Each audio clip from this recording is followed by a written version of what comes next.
आपल्या महायुती सरकारला अजून उमेदवार सापडला नाही. सापडलाय ना, उद्या नाही तर परवा जाहीर होईल. कोण आहेत?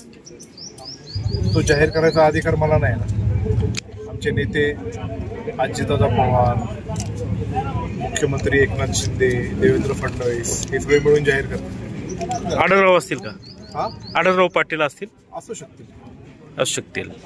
बरं, काय आता अमोल कोल्हे वारंवार टीका करतायत, नंदी बैल निवडून द्यायचे का आवाज उठवणारा वाघ निवडून द्यायचा, गुबू गुबू वाजवलं का मानं डोलवतात, अशी ते टीका करतायत. त्याबाबत कसं पाहता तुम्ही?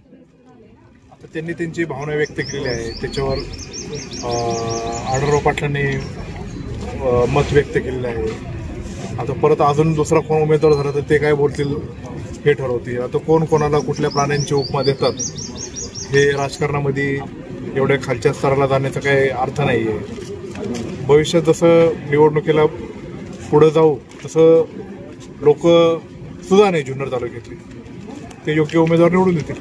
वारंवार ते नंदी बैल म्हणतायत, म्हणजे तुम्ही पण आले, त्यामध्ये इतर पण आले, तुम्ही याला उत्तर का देत नाही?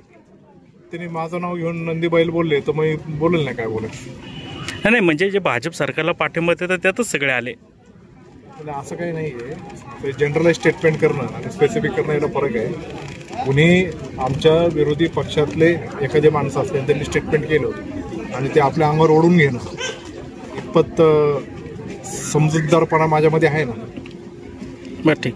काय आता काय वाटतं, किती मताधिक्य मिळू शकतं अमोल कोल्हेंच्या विरोधात जुन्नर तालुक्यात? आता ते काळाने वेळच सांगेल, पण आमचे नेते अजितदादा पवार जे मला सांगतील त्या पद्धतीने जुन्नर आणि जुन्नरचे राष्ट्रवादी काँग्रेस पक्ष त्या पद्धतीने पुढे जाईल. विधानसभेला तुम्ही आमदार होता, त्यांनी तुमचा प्रचार केलेला आहे, आता तुम्ही त्यांच्या विरोधात जाणार आहे, काय कसं वाटतं? विषय असा आहे, त्या वेळेसची राजकीय परिस्थिती काय होती ते त्याच्यानुसार ते ठरत राहतं.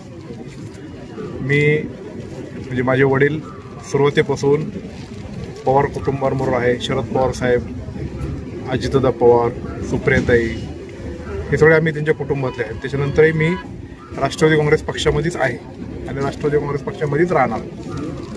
पूर्वी पण मी जेव्हा 2014ला निवडणूक लढवली तेव्हा डॉक्टर अमोल कोल्हे शिवसेना पक्षामध्ये होते आणि आमची खूप पूर्वीपासूनची मैत्री. ते शिवसेनेत जरी होते तरी मी त्यावेळी राष्ट्रवादीत होतो, ते आता राष्ट्रवादीत आले तरी मी राष्ट्रवादीत होतो. राष्ट्रवादीचे 2 चक्र झाले, ते एक पसंती त्यांनी केली, एक पसंती कामाच्या दृष्टिकोनातून मी केली असेल. ते हे राजकीय स्थित्यंतर, पक्षीय स्थित्यंतर होत राहतात, पण ते पूर्वीपासून मित्र आहेत, आजही आहेत आणि पुढेही राहतील.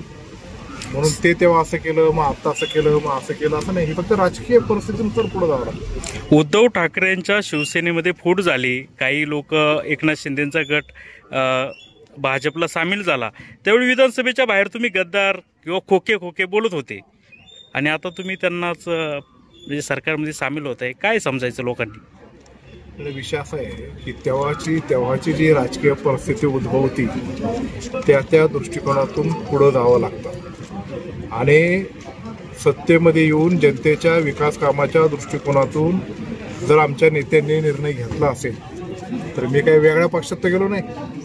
मलाही जुन्नरचे कामं पूर्ण करायचे आहेत. मी आमदार झाल्यापासून 2 वर्षाचा कोविडचा काळ गेला.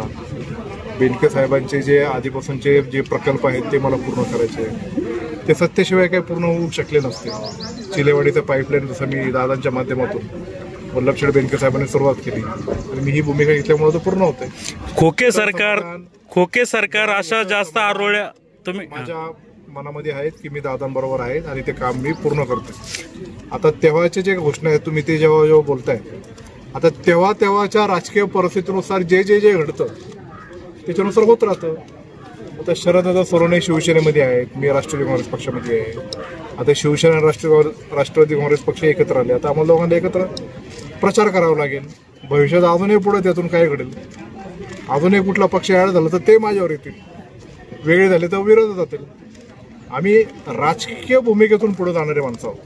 खोके सरकार ठीक आहे, तुम्ही दुश्मन किंवा ह्या दृष्टिकोनातून आम्ही त्याकडे पाहत नाही. खोके सरकार ही जे तुम्ही आरोळ्या ठोकत होता त्यात सत्यता किती होती?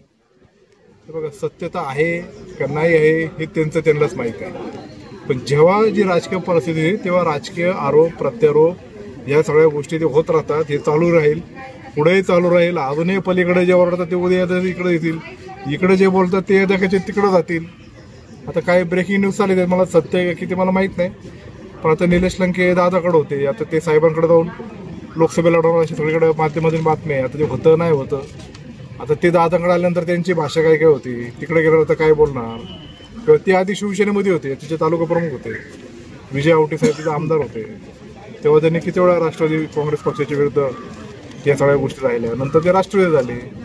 म्हणजे पक्ष बदलले, त्या त्या परिस्थितीनुसार ती राजकीय परिस्थितीला अनुसरून पुढे जात असताना आपण आपल्या जनतेचं नुकसान तर करत नाही ना, आपण आपल्या कर्तव्यापासून तर लांब जात नाही ना, ही गोष्ट बघणं अत्यंत महत्त्वाचे आहे. राष्ट्रवादी काँग्रेस पक्षामध्ये ही जी काही घटना घडली त्याच्यात काही अतुल बेनके जबाबदारी असं नाही. पण जी परिस्थिती घडली असेल त्यातून आपल्या लोकांचा फायदा आपण कितपत करून घेऊ शकतो हे मी ठरवलं पाहिजे ना. यांना वाटत नाही का हा पक्ष असं केलं पाहिजे, ही विचारधारा केली पाहिजे, मुस्लिम समाज असतील, आमचे राजपूत समाज असतील, पण त्यांच्या हिताचं रक्षण करणं, त्यांच्या भूमिका जे असतील, त्यांचा जो विचार असेल त्याचं रक्षण मी करतोय, त्यांच्या विकासासाठी जर मी करत असेल तर अतुल बेनके तुम आगे बढो, तुम्हाला बरोबर हे आम्ही तुमच्या सगळे पाठीशी आहे, तर यांचं ऐकलं पाहिजे ना मला. मग असं जर होतं तरी इतका वेळ का लागला तुम्हाला तटस्थ भूमिका सोडायला? कसं आहे संदीप भाऊ, तुम्ही आता एक पत्रकारितेच्या याच्यातून विचारताय. हा माझ्या कुटुंबातला प्रश्न घडला असं मला वाटतं, कारण मी त्या कुटुंबावर वाढलेलो आहे, लहानपणापासून बघत आलेलो आहे. आणि आमची जी आस्था आहे सगळे साहेबांप्रती, दादांप्रती, सगळ्यांप्रती, हे जेव्हा घडतं ना, त्या कुटुंबात एखादी घटना घडल्यानंतर त्यातून आम्ही खरंच शॉकमध्ये होतो. तो मानसिक आमच्याकडं हल्ला झाला आमच्या डोक्यावर, आमच्या हृदयावर, आमच्या भावनेवर, असं आम्हाला वाटत राहील. त्यातून सावरायला काही दिवस गेले ना, आणि माझे जे सहकारी आहेत त्यांच्यावर आम्ही बोलून आता एक भूमिका काहीतरी घ्यायला लागेल. आणि ती भूमिका मताच्या रूपाने निवडून येण्यापेक्षा मी जोपर्यंत त्या खुर्चीवर आहे तोपर्यंत आपण न्याय द्यायला कुठली भूमिका आपली केली पाहिजे. आपलं काही साहेब प्रिय आणि दादा पण प्रिय आहेत, म्हणून याला सोडायचं त्यांना सोडायचं असं नाही. पण आता कुठं राहून आपल्याला फायदा घेता येईल त्याच्यासाठी या सगळ्या मंडळींनी मला जो सल्ला दिला त्याच्याप्रमाणे मी केलं.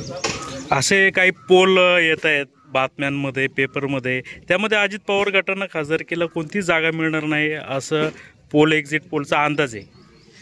आता पोलमध्ये बरंच काही काय असतं, पोल क्रिएटेड असतात. काही पोल असे पण होतात की आता मी त्याच्यामध्ये असल्यामुळे मला माहीत आहे की मी जर एखादा पोल क्रिएट केला तर ते पोलचे सगळे लॉग इन ID सगळ्या गोष्टी माझ्याकडे असतात. मी माझ्या मनाने एखाद्या पोलचं एखाद्याला मतदान 80% नेऊ शकतो, 70% नेऊ शकतो, असं मॅन्युप्युलेटेड पोल असतात. ते अशा पोलने काय होत नसतं. जेव्हा उमेदवार जाहीर होतील आणि सगळ्या यंत्रणा राबायला सुरुवात होतील, यंत्रणा म्हणजे संघटनेच्या, आणि जेव्हा आम्ही ग्राउंड लेवलला माझी आणि लोकांची काय नाळ आहे हे मला माहीत आहे, आणि ही सगळी आता ही जी काही लोक असतील आमच्यावर, तेव्हा आम्ही त्यांना जेव्हा सांगू त्या दृष्टिकोनातून ते निश्चित प्रकारे ते परिवर्तित करतील आणि महायुतीचे बहुतांश जागा महाराष्ट्रात निवडून येतील असं मला विश्वास आहे. आमदार साहेब, एकेकाळी राष्ट्रवादी काँग्रेस पक्षाला राष्ट्रीय दर्जा मिळाला होता, आज मात्र त्यांच्यावर परिस्थिती केवळ 4 जागा लढण्याची येत आहे, आपण काय सांगाल? आता राष्ट्रीय दर्जा गेला त्यावेळेसच आपल्या पक्षाची काहीतरी पिछाड झाली अशी भावना आमची सगळ्यांची मनामध्ये होती. अजितदादा एक खमकं नेतृत्व आहे, ताकद देणारं नेतृत्व आहे, आणि त्यांच्या नेतृत्वावर विश्वास ठेवून राष्ट्रवादी काँग्रेस पक्ष पुन्हा भरारी घेतल्याशिवाय राहणार नाही. सध्याच्या राजकीय परिस्थिती पाहता काही गोष्टीला कॉम्प्रोमाइज हे निश्चित प्रकारे करावंच लागतं. शेवटी 3 पक्ष आहे, आत्ताचे विद्यमान खासदार असतील, बाकीचे स्ट्रेंथ असतील, पण मी दाव्याने सांगतो की येत्या काही वर्षामध्ये राष्ट्रवादी काँग्रेस पक्ष हा महाराष्ट्रातला 1 नंबरचा पक्ष आहे. निलेश लंके आपले मित्र आहेत, त्यांनी आता भूमिका बदललेली आहेत, ते शरद पवार गटामध्ये जाण्याच्या तयारीत आहेत. काय तुमचं काय कॉन्सर्वेशन झालं का काय संभाषण? त्यांनी अशी का भूमिका घेतली काय मला सांगता येणार नाही, पण आता त्यांचं आणि विखे कुटुंबाचं काहीतरी राजकीय आधीपासून तो वैरी आहेच आहे, परत अजून ते काही वाढत गेलं त्याला कदाचित ते करणं शकतं, किंवा त्यांच्या मनात काय असेल की त्यांना बहुतेक मुंबईपेक्षा दिल्ली पसंत असेल, असं असतं का त्यांना? मग त्यांना लोकसभेत लढायची असेल तर मग तिकडं महायुतीचे सुजय विखे असेल तर मग आपण इकडून लढू, असं असू शकतं. यदा कदाचित मला जर असं वाटलं की मला खासदार व्हावं तर म्हणजे वाटलं तर मी पण एखादा निर्णय घेऊ शकतो. एखादा व्यक्ती तसं त्यांना वाटलं असेल. अतुल बेनके या पुढील काळामध्ये शरद पवार गटामध्ये जातील का? अतुल बेनके हा व्यक्ती नाही आहे. अतुल बेनके वल्लभशेठ बेनके साहेबांनी निर्माण केलेली जुन्नर तालुक्यातली सर्वसामान्य लोकांची, विविध जाती धर्मातल्या लोकांची तयार केलेली राष्ट्रवादी काँग्रेस पक्षाची एक संघटनाचं प्रतिनिधित्व करणारा आणि त्यांचं सांभाळ करणारा बेनके साहेबांचा प्रतिनिधी म्हणून मी काम करतो. अतुल बेनके हा एकटा निर्णय घेऊ शकत नाही. अतुल बेनकेचा निर्णय हा माझ्या सर्व लोक जे बेनके साहेबांबरोबरचे आहेत ते मिळून आम्ही तो निर्णय घेतो. मी कुठं जायचं आणि काय करायचं हे आमची लोक जे आम्हाला ठरवतील, जी दिशा देतील त्या दिशेने पुढे जाण्याचं मी काम करेन. लोकांनी सांगितलं शरद पवार गटामध्ये जा, तर काय तुमची भूमिका असणार? राजकारणामध्ये जर तरवर उत्तर नसतात. जेव्हा जर ते जेव्हा घडेल तेव्हा ते बघावं लागतं. तुमची तशी मानसिकता आहे का? मी तुम्हाला तेच सांगतोय, माझ्या मानसिकतेपेक्षाही माझ्याबरोबरच्या लोकांची मानसिकता काय आहे त्या दृष्टिकोनातून पुढे जाण्याची माझी आजपर्यंतची भूमिका राहिली आणि इथून पुढे तशीच राहील.